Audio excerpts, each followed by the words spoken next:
The heat that August afternoon lay over the fairgrounds like a wet wool blanket a man could not shrug off. And beneath the long open shed where the dairy judging always happened, a crowd of perhaps 300 people had gone so quiet you could hear the flies working the sweet grass and the slow, patient breathing of the animals. In the center of the ring stood a woman of 38 with dust on her boots and a rope halter loose in her calloused hand, and beside her stood the cow, and every eye in that shed was on the two of them. The judge had already tied the purple. What the crowd was waiting on now was not a ribbon. It was an answer to a question a man in a linen suit had just put to her, loud enough for all of them to hear, and the question was whether she would sell. Behind him stood the men from the county cooperative, hats in hands, and behind them stood half the failing dairymen of the valley, and every one of them was waiting on the word of a woman most of them had laughed at for the better part of 2 years. She did not look at the man in the suit. She looked at the cow. And what she was thinking, though none of them could have guessed it, was that the true verdict had been rendered a long time before that day, out in a browned pasture in the worst spring anyone could remember, by nothing grander than a length of shade and a mouthful of ditch grass.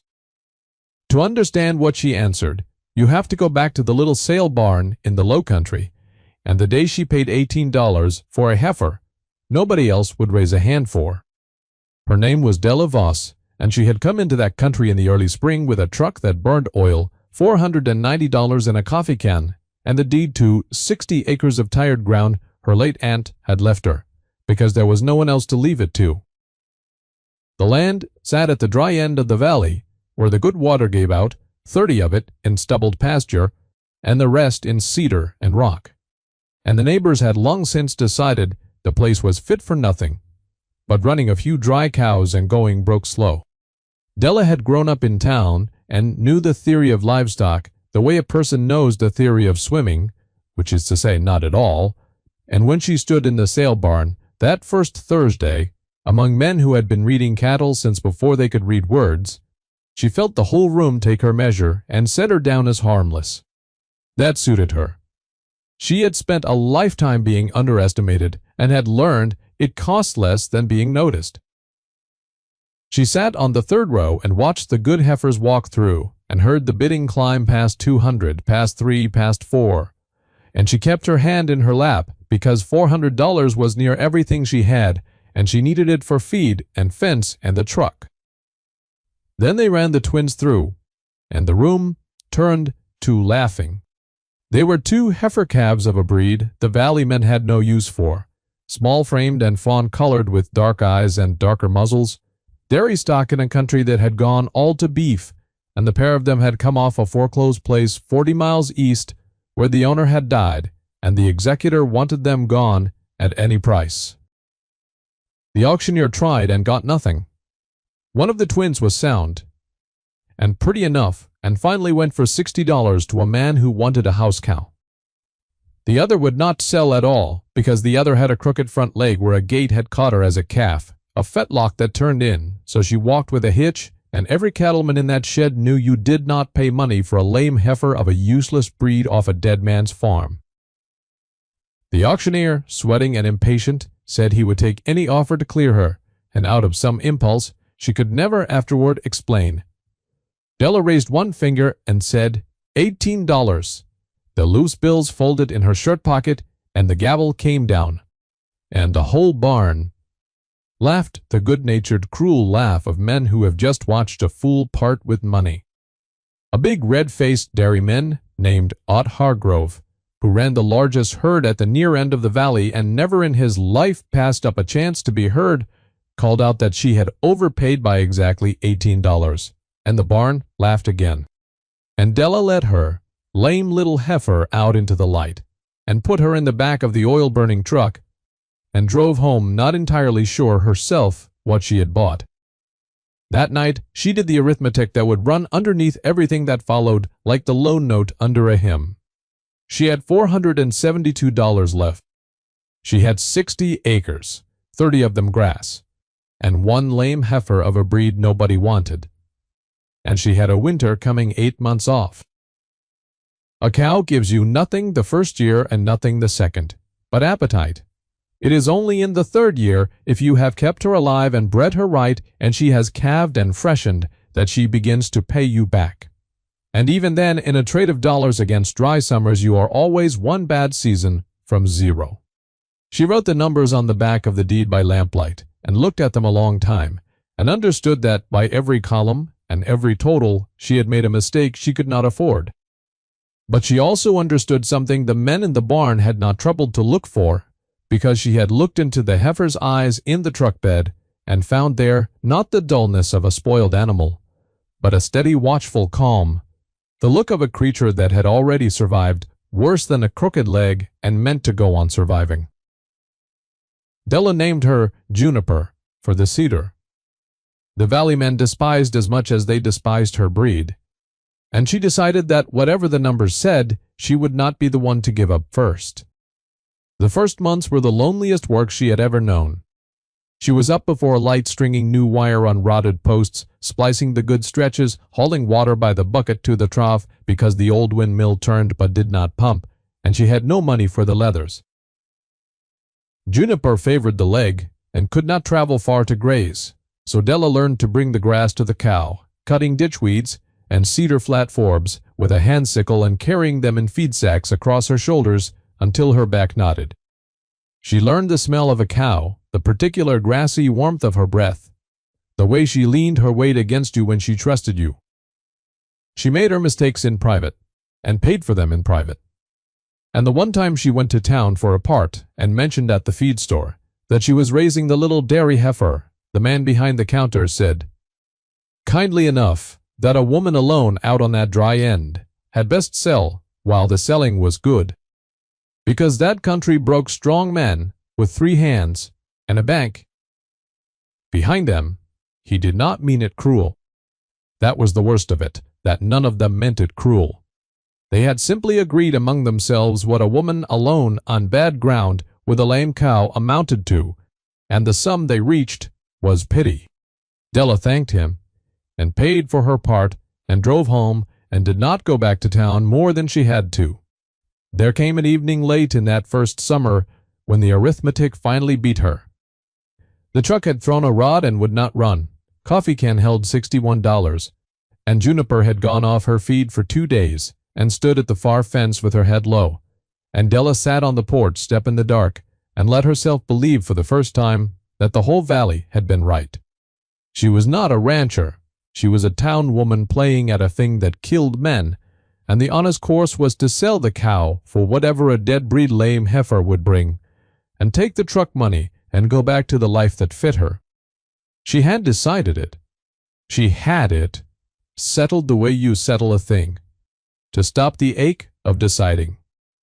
And then in the last gray light she saw Juniper lift her head and turn toward the cedar brake at the top of the pasture, ears forward, and start walking hitch and all up the slope with more purpose than she had shown in days. And Della followed her out of nothing but curiosity, and found her standing in a little pocket of green at the head of a draw, where a seep no bigger than a dinner plate wept out of the rock and kept a patch of grass alive that Della had never once noticed. The cow drank and grazed and swished her tail, and Della stood there in the dark, understanding that the animal had known something about the land that its owner had not, and that maybe the trick of the whole business was not to teach the cow but to watch her. She did not sell.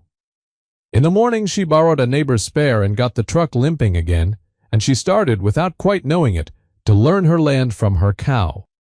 It was the old woman who gave her the words for what she had begun to feel. Her nearest neighbor to the north was a widow named Martha Eng, who had come from the old country as a girl 60 years before and farmed her own quarter section with a stubbornness the valley respected and half feared, and who had never once in Della's hearing joined the laughing. Martha came walking down the fence line one still morning with a basket of eggs she did not need to bring, and stood watching Juniper graze the cedar flat, and after a while she said, in her slow, careful cadence, that the young men of this valley all wanted to argue with the ground, and the ground did not argue back, it only remembered. She said the land keeps a longer ledger than any bank, and it forgives nothing and forgets nothing. and it will tell you everything you need to know, if you can bear to be quiet long enough to hear it, because the land does not shout, it only murmurs, and a person in a hurry hears nothing at all. She looked at the lame heifer a good while, and said the breed Della had bought was bred over 1,000 years by people who had no rich grass, only stone, and short summers, to turn poor forage into rich milk, and that a beast made for hard country was worth more on hard country than a soft beast worth 10 times the price. Then she gave Della the practical key that reframed the whole problem. "Stop trying to keep the cow where the grass ought to be," she said, "and follow her to where the grass is. And mind where she puts her feet. For a cow with a bad leg will find you every soft green place on a hard farm because her comfort depends on it. Move your fences to your cow." Della did exactly that, and it changed everything. By the second spring, she had a plan that no one in the valley would have recognized as farming. She had run temporary wire so that Juniper and the 2 more little dairy cows she had bought cheap off the same failing eastern country grazed in narrow strips, following the green as it came and went, resting each patch long, drinking from the seep she had dug out and lined with rock into a proper small spring.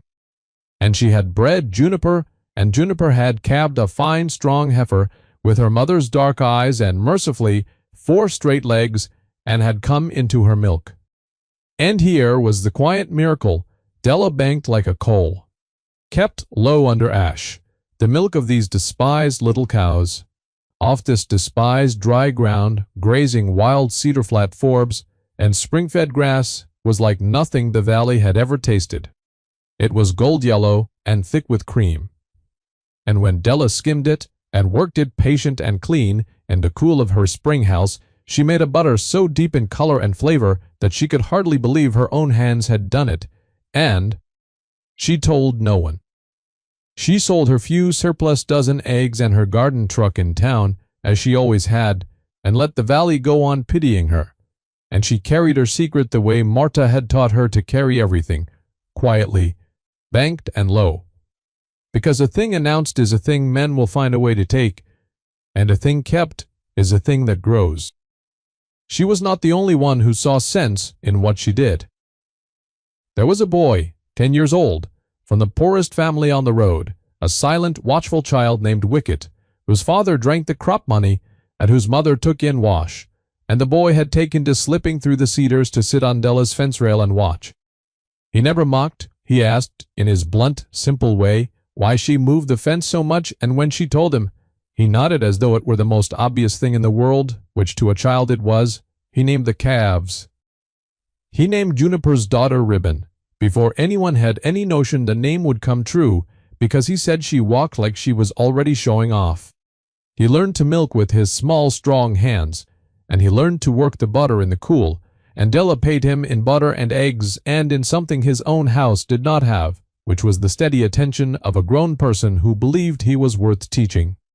He was proof, living and daily, that someone besides Marta saw the thing plain, and on the long, lonely afternoons he was a balm she had not known she needed. The first outside validation came from a stranger, as such things do, because the valley was too busy laughing to look. A cook named Rennick, who fed the crews on the big road contract cutting through the pass 20 miles west, came through buying eggs and cream where he could find them, and he tasted Della's butter on a corner of bread at the feed store where she had left a pound in trade, and he tracked her down that same afternoon. He was a hard-mouthed man not given to praise, and he stood in her yard and said flatly that he had cooked in 3 states and never put anything like that on a plate, and he asked what she wanted for all she could make. She named a price that seemed to her outrageous, 3 times what the town creamery paid, and he agreed before the words were fully out of her mouth, and asked could she double it. That was the first money the land ever paid her back, and it came in the only language the valley understood, which was cash in the hand. And though she did not spend it where anyone could see, she felt the numbers in her coffee can turn a corner for the first time. She paid off the truck. She bought the windmill leathers. She bought 2 more little dark-eyed cows, and she kept her mouth shut. Aunt Hargrove noticed her before the valley did, because a big man notices anything that might grow up under his shadow. He came down the road one evening in a clean truck with his elbow out the window and looked over her strange strips of fence and her small, mismatched dairy cows with an amusement that did not quite hide the calculation under it. He was by then more than a loud neighbor. Over the years he had made himself the buying agent for a downstate consortium that had been quietly rolling up the valley's herds and mortgages, offering hard-pressed men a way out that ended with Hargrove holding the ground and the consortium holding Hargrove. And warmth was the tool he used to do it. He told Della, friendly as a preacher, that he admired her grit, but that a woman alone couldn't make a living off dairy on that dry end, that the future in the valley was consolidation and volume, and that as a favor, purely as a neighbor, he would take the whole outfit off her hands, cows and lease and all, for $800, which he pointed out was more than double what she had into it. It was charity dressed as commerce, and they both knew it. Della thanked him, and said, in her plain way, that she believed she'd hold on a while yet. Hargrove laughed the barn laugh, and said, "Suit yourself," and told her the offer would go down, not up, and drove off certain he had planted a seed of worry. He had planted nothing. Della went back to her butter. The dry came the third spring, and it came like the open door of a furnace. The winter had brought no snow to the high country that fed the valley's ditches, and the spring rains failed one week after another until failing became the only weather anyone could remember, and by June the whole broad middle of the valley where the good grass had always grown lay cracked and brown, and the big herds bawled at empty troughs. Hargrove and the men like him had bred and bought for volume, for big soft beasts that ate like furnaces and needed the rich bottom grass and the ditch water that was no longer running. And now those animals were the first to fail. Men sold cattle at a loss because they could not feed them. Men watched wells go dry that had never gone dry in living memory. Men who had laughed in the sale barn stood at the co-op counter with their hats in their hands and no answers. And out on the dry end, where the ground had always been poor, Della's little herd of hard country cows bred 1,000 years for stone and short summers, grazed on and gave milk on, because she had spent 2 years learning every green pocket and every seep on her 60 acres and had built her whole operation around drought before she ever knew the word for what was coming. The springs she had dug and lined ran cool and steady when the valley's ditches ran dust. Her butter, if anything, grew richer as the cows tightened onto the strongest forage. The land had kept its longer ledger, and it was paying her quietly, in a season when it foreclosed on everyone else. Hargrove came back, and this time the warmth was thinner. He did not offer to buy her out. He came to buy her spring.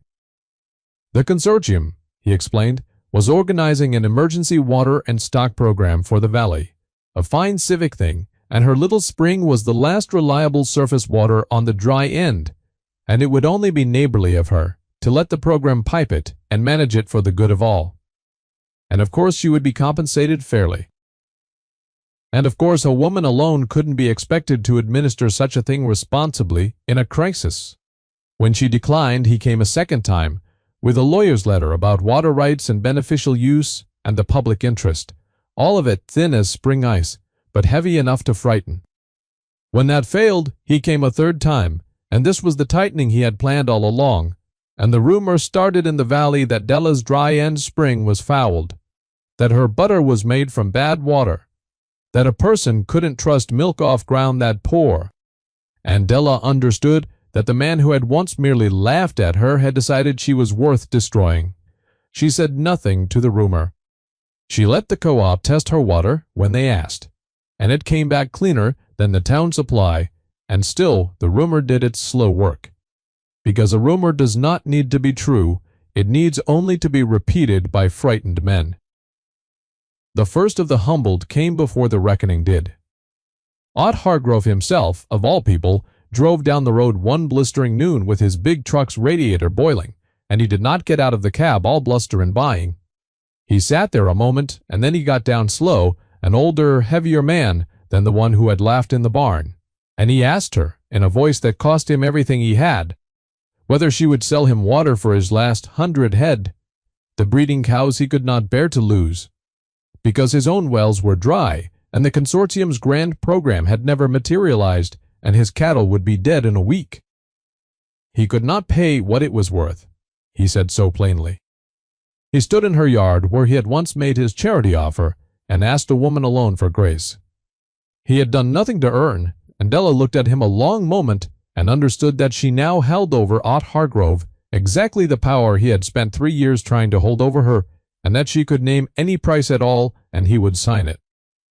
Every column of the arithmetic she had carried since the sale barn told her to take it.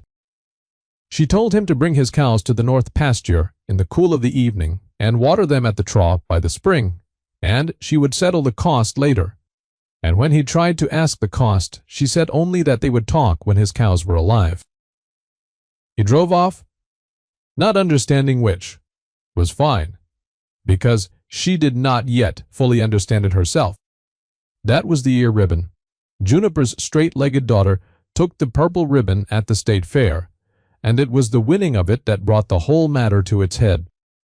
Rennick the cook, who had by then told everyone in 3 counties where his impossible butter came from, had badgered Della into showing the cow, and Ribbon walked into that ring against the pampered animals of famous herds, and stood so square and calm and deep-bodied, so plainly a superior creature bred for exactly the hard country everyone had written off, that the judge tied her the winner and remarked to the crowd that this was the finest example he had seen in years of what the old hard country lines could do, and asked whose breeding it was.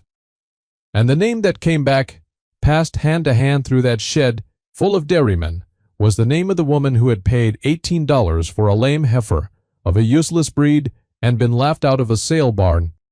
That was the first ribbon. It would not be the last, for Ribbon's own daughter would take the purple again 2 years on and make the line famous.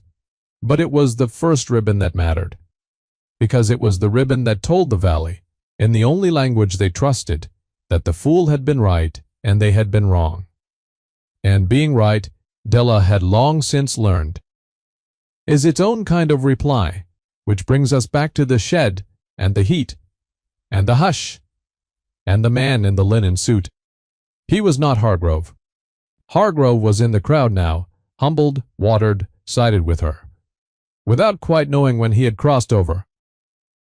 The man in the suit was the consortium's own agent, come up from downstate the moment the ribbon made Della's name worth money, and he had chosen that public moment with the whole valley gathered to make his play because he believed a woman alone would fold before a crowd.